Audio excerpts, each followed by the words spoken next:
I was a graduate student in a PhD program at the University of Minnesota, and I started going to APS meetings with my advisor. And then in 1979, I joined the society as a student. In 1990, I had one of the first summer research teachers work in my lab. There were 12 that summer, and one of them worked with me. And that got me into a lot of outreach educational activity things that I enjoyed. And then later on, I started working with the education department of the APS on a lot of different outreach things for K-12, for high school teachers, for teachers at other colleges. And then I actually got elected to the education committee, and I started doing lots of things for the society.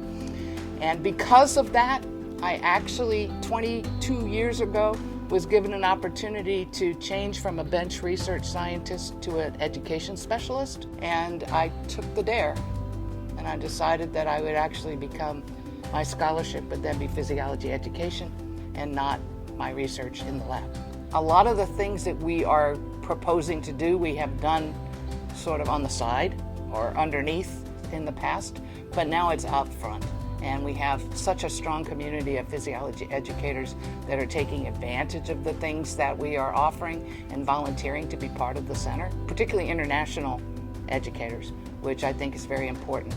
And I'm glad that we're able to provide those resources. APS provides a wonderful community of educators. At this meeting, we have some new people involved who haven't been involved in the education group before, but we also had some old people like me who've been around for a very long time and contributed to the society and our education efforts and come up with ideas and implemented programs. I was a co-PI on a couple of grants that the education department had. And so we basically have a long history of being involved in education, and we're really thrilled to find out that the society thought that was an important thing to get into more. I am a physiologist. I believe in physiology.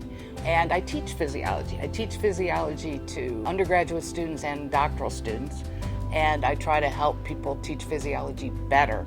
So I stopped going to other meetings because I decided that the meetings that I wanted to go to were the ones that talked about physiology and the ones that told me how to be a better teacher.